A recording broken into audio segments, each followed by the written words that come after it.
In this video, I want to show you how to paint the sea. The big sea with lots of waves. And afterwards I want to show you how to paint a rather special sky. A sky with quite a lot of colour, and depending on how you paint it, it could be a storm sky, or it could be a sky just after the storm has passed. So that's what we're going to try and do in this session. But before we start, there are a couple of principles which we have to talk about. We're going to be painting something with distance, so perspective is quite important. And there are two types of perspective that we'll have to have a look at. The perspective with size and the perspective with color. If you're standing on a beach and looking out towards the horizon, which is 30 miles away, then there isn't very much you can see on the horizon. You can't see any waves, you can't see anything. It's too far away. Everything is too small. But then as you look closer and closer, you're beginning to see more and more waves. Things are getting bigger. Right up to the time when you're looking down at your feet, standing right on the beach, and the waves are crashing into your feet. Great big waves. So that is one of the principles we shall look at. The other principle, it's aerial perspective. And that says that the more air you look through, the more will the colours get diluted. So the colours out on the horizon are very, very weak, very faint. And as you look at the sea towards closer and closer to you, the colours of the waves get stronger and stronger. So those are the two principles we shall look at. The next thing to decide is which colours to paint the sea. The sea can have different colours depending on where you see it. Some years ago I was on Maui, and the sea around Maui was turquoise in colour. I have also taught on a little Greek island, and the sea around there was a deep blue. The sea around Denmark, the North Sea, it's pretty brown. It all depends how much sand and mud there is in the water. But for this picture, I have decided I shall use a special colour and perhaps change it a little bit later on. So, the colour that I want to use here is a mixture of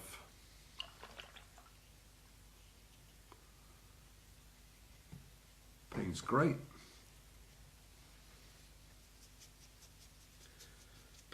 which in itself is a little bit bluish, and to this I want to add a little bit of cadmium yellow, and when these two mix, I get a colour which I think I can use to start painting the sea with. But as we've mentioned before, the colours of the sea close by are very strong, the colours far away are weak. And I want to use the same colour, so I've actually got to prepare and have ready some different tones of the same colour. And what is the best way of making, for example, 4 versions of the same colour with different strengths? Well, I'll tell you, always start with the colour which is the strongest. Okay, here I start with Payne's Grey and a little bit of cadmium yellow, and I get this colour here. I now take a little bit of this colour, put it over here, and take some water and dilute it. So I take a little bit of this colour over to here, wash my brush out, take more water, and dilute this colour. It's a bit weak, okay, a little bit more. Then I take this colour over to here, take a little bit of water and dilute it again. So I end up with 4 versions of the same color. A very strong one, a weaker one, even weaker, and the weakest one is here. So now I can start painting my picture.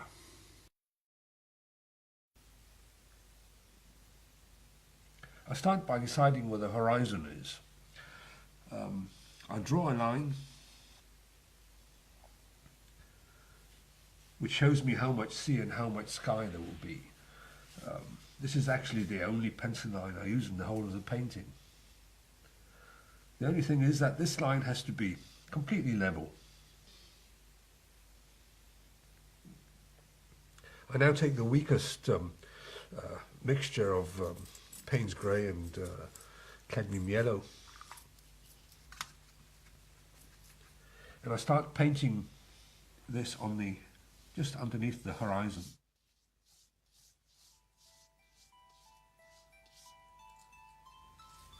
When I have painted the colour as a broad line, then I tone the colour out. I do this so as to avoid having a sharp edge at the bottom of this area. This area has to be dry before I can start painting the next colour. So here I use my hairdryer.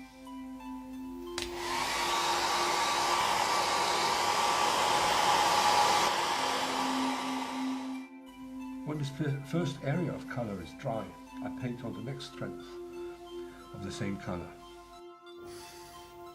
I'm still quite far away from the shore, so we don't have too many big waves yet.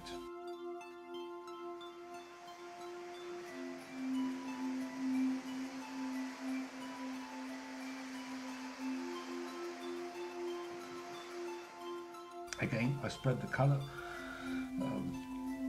trying to avoid a sharp edge at the bottom, and I dry it again with my hairdryer.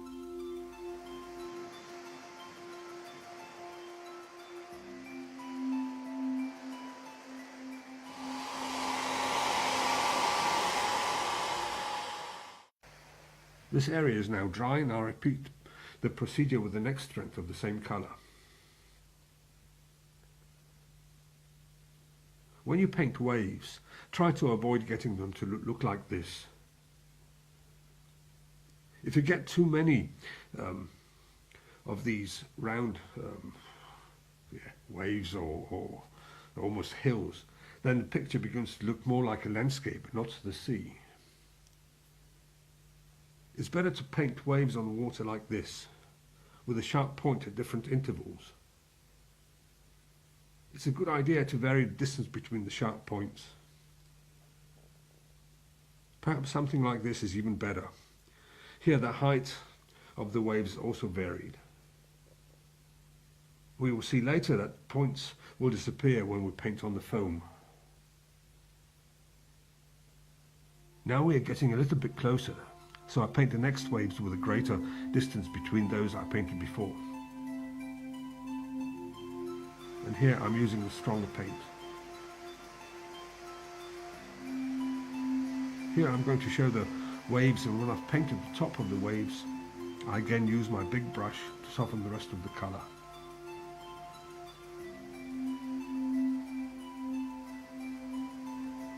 Sometimes you can get some small backgrounds where the wet paint and the dry paint meet. But there can also be an advantage sometimes when you're painting waves. Here I dry it again with my hairdryer.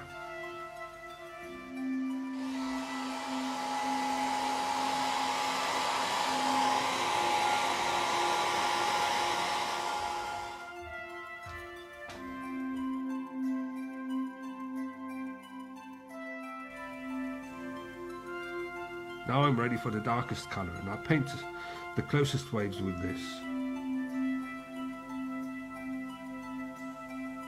Here I try to get an even larger wave with fewer peaks than before. As before, I tone this paint towards the bottom of the picture. It's sometimes a good idea to use rough paper when you're painting the sea, because then you can get some of these white areas in between the colour. It's the area where the brush hops over the surface. It's always a good idea to keep these areas which do not get any paint on them. Here are some runbacks, but that's okay. We try this again.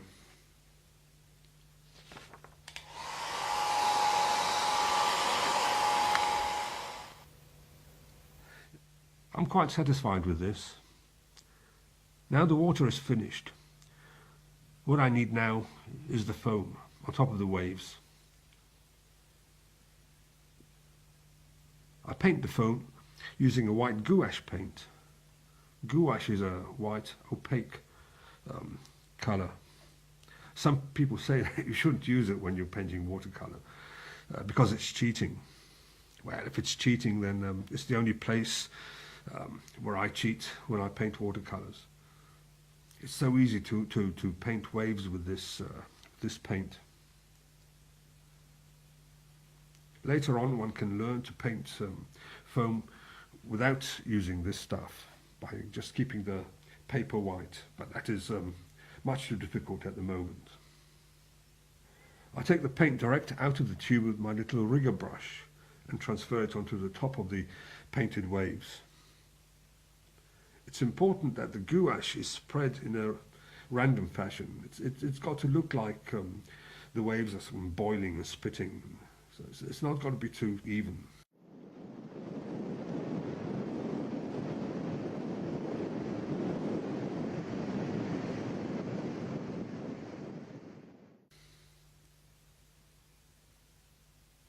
Sometimes one has to paint it on several times for the colour below to stop showing through. The waves in the front of the painting get most of the foam, while those in the middle and those further away get less.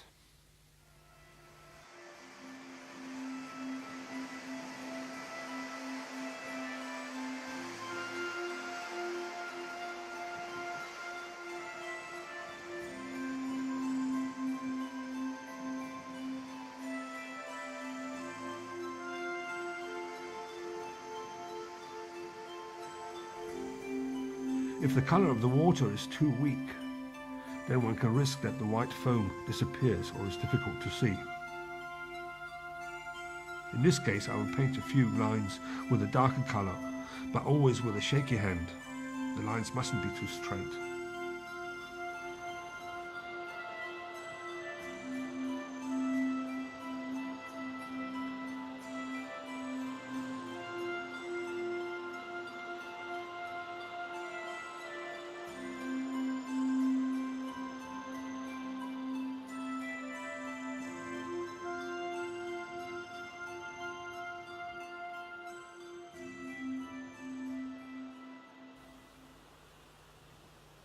Here I give a little bit more gouache to get the foam whiter.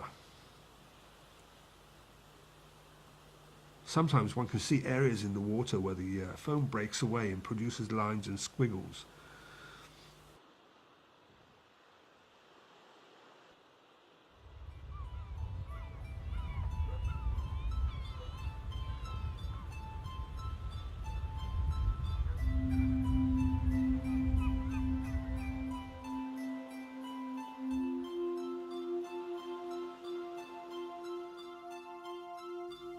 Sometimes there can also be some dark lines in the water.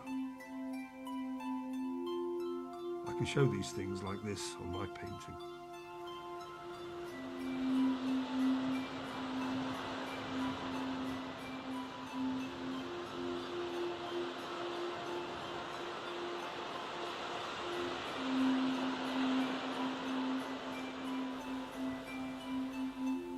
When I've finished painting the sea and it looks a little bit too grey, then I can add a little bit of colour.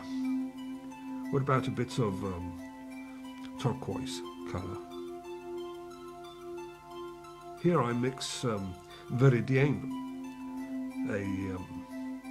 a green colour that quite a lot of people have in their paint boxes, but very few know what to do with it. and Prussian blue. These two colors give me a turquoise color without any problems. In the past I have always used Windsor yellow and Prussian blue, but it takes a little bit longer to find the desired color. With these two colors, it's very easy.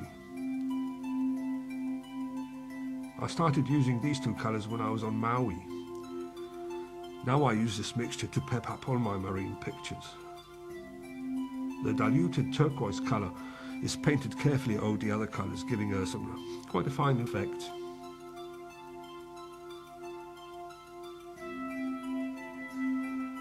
So that's the water, the sea.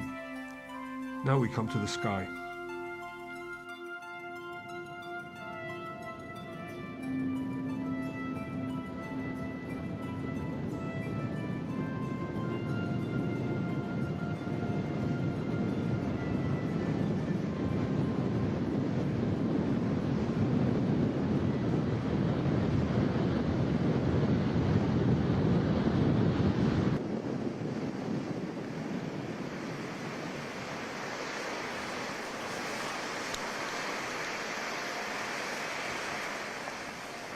If you're interested in learning a few more watercolor techniques and you like the way that I present things and teach, then you can go to my website and see my ebook. It's a book written specially with beginners in mind. The book contains 23 chapters which concern themselves with landscapes and water, the sea. The book is now improved with extra illustrations and video clips, and it costs $15 or 13 euros. Payment is by PayPal, and I send the book by email. So go to my ebook webpage, the address will come here soon, and you'll see the content of the chapters. And then you can decide if you want to buy it, and if you buy it, as soon as I get confirmation of the payment, so I send the book to you by email. I paint the sky with a wet into wet technique. I start by wetting the sky area, and then I paint in some colors over and up to each other while they are still wet. So it's got to go quickly. One way to ensure that things do go quickly is to have the colors ready on your palette. I'm going to use 4 colors. The first one, which is the lightest, is yellow ochre.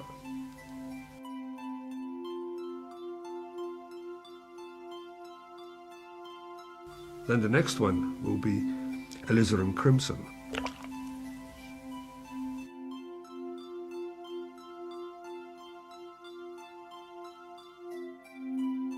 The third one is going to be Payne's grey.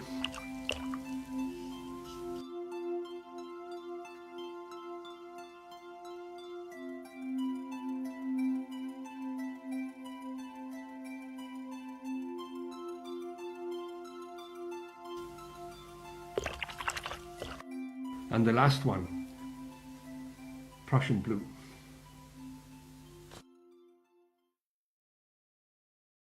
I start by wetting the sky area on the paper. I use my largest brush and quickly wet this area.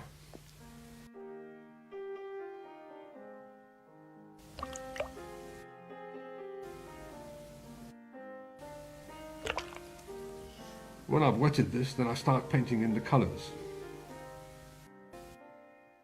I start with the yellow ochre, and with this I paint some random pattern. Actually, it's not quite as random as it looks, because I have tried this before and I do have an idea where I should paint this colour. Notice I don't paint it all over the paper. The next colour is alizarin crimson. And this I paint with regard to where I have painted the yellow ochre. Sometimes I paint the red over the yellow. That gives me one mixture of these two colours. At other times I paint it right up to, but not over.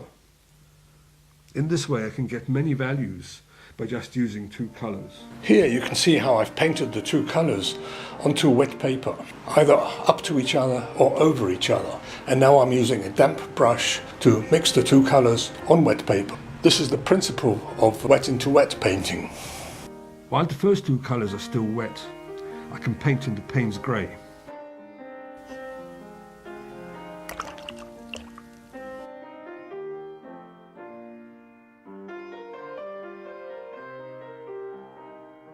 I usually start in one of the upper corners and paint sort of a broad squiggle through the other colours.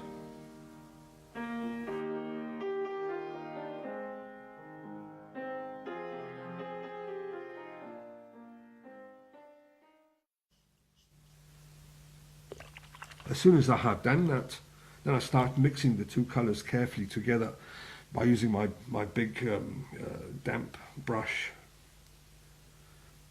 Don't use too much water. Here things can sort of run a little bit too much out of control.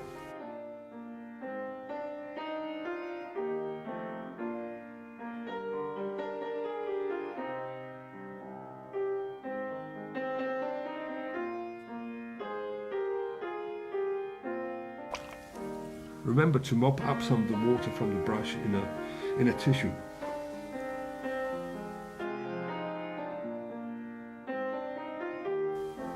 The last colour is Prussian blue. This I paint over the bottom area of the sky. This is the blue sky on the other side of the storm.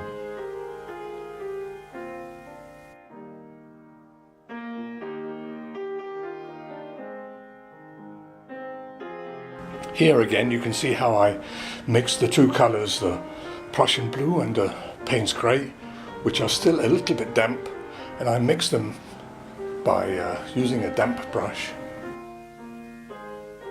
Here I have a fine dark cloud at the top, which passes in front of a delicate light area.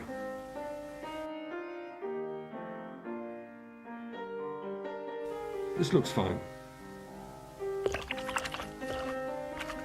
The next will be to get these two areas of the picture to harmonize.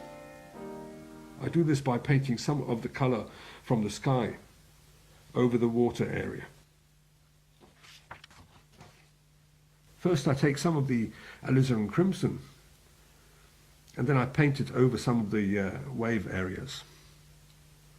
It's as if the sky is being reflected in the sea.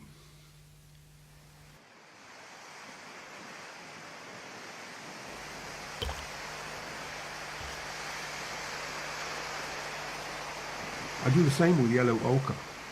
This also can end up on the surface of the water. I paint it on and spread it around with a damp brush.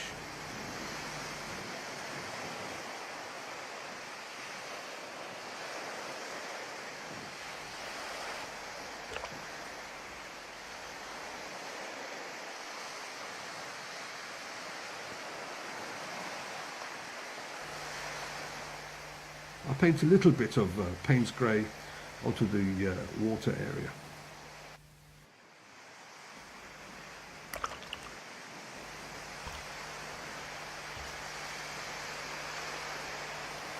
What about the blue? Actually, I think it's too low in the sky and it won't reflect in the water surface, so I'll ignore it here.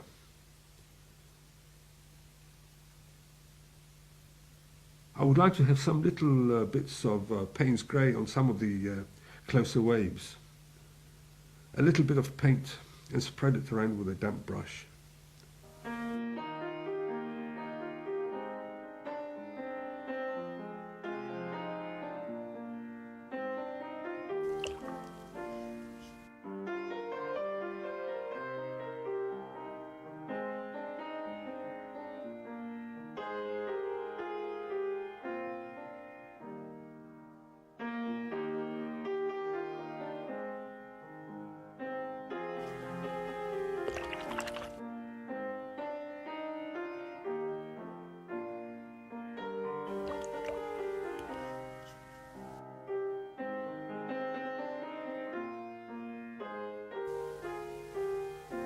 Now I let this dry.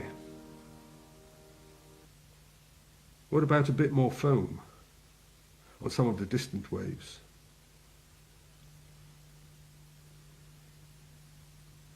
I get my gouache again and using my rigger brush, paint a bit more on.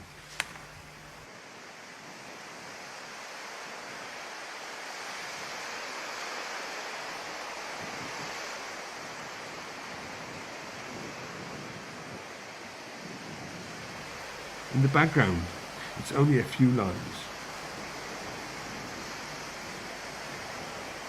You can also buy this white paint in plastic pens, in huff pens, ink pens.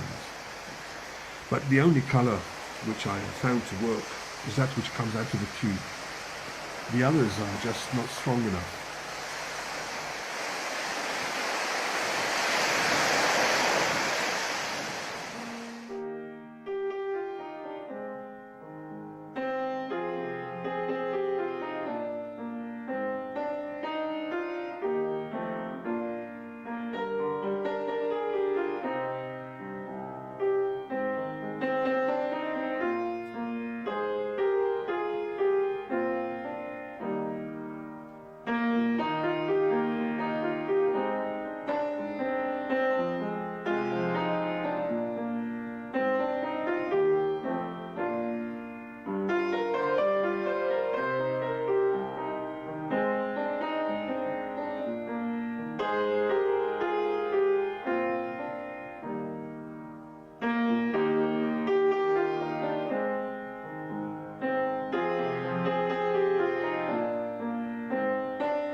The picture seems to improve the more foam one paints on, so be careful not to get carried away and paint much too much foam on.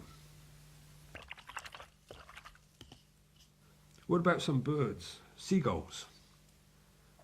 Seagulls are white, but when seen against the light sky they can appear dark, as a silhouette. Here I have a dark area, so the gull can be quite white. I start with a white blob for the body and give it a couple of wings. There you are, a bird. It's important when you paint many birds in a flock that you vary the angle between the wings, otherwise the birds look rather static.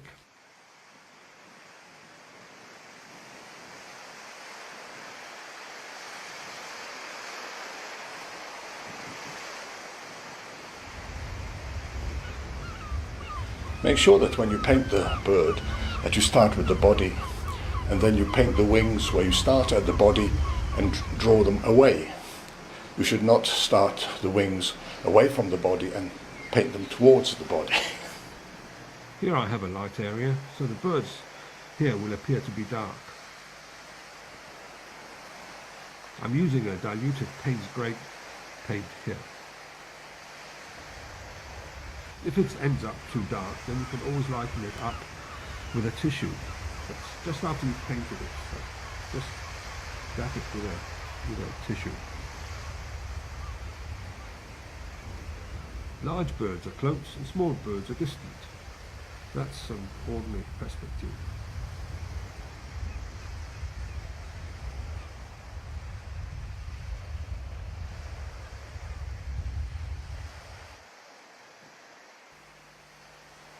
What about some birds over the water?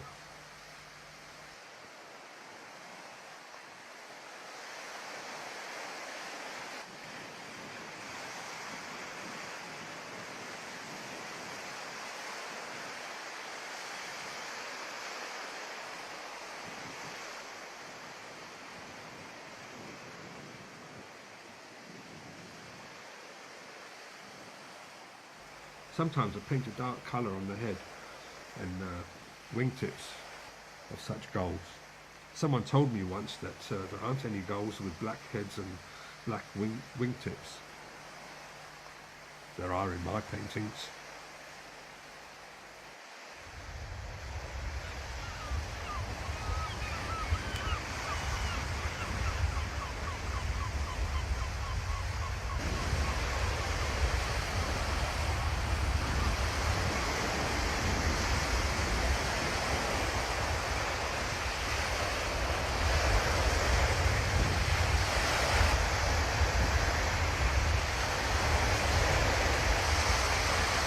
see a dark head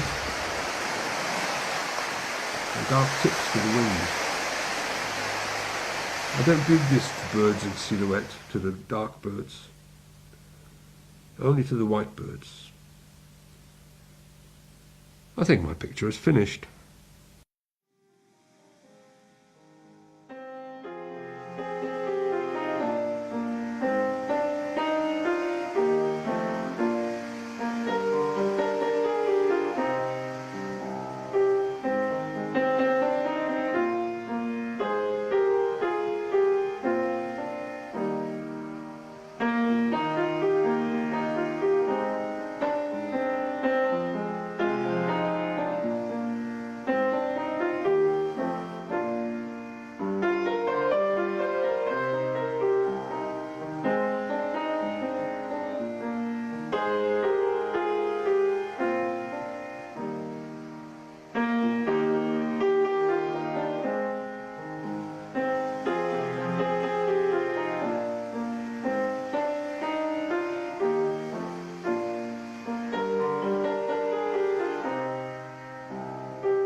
Okay, enjoy painting. Hi.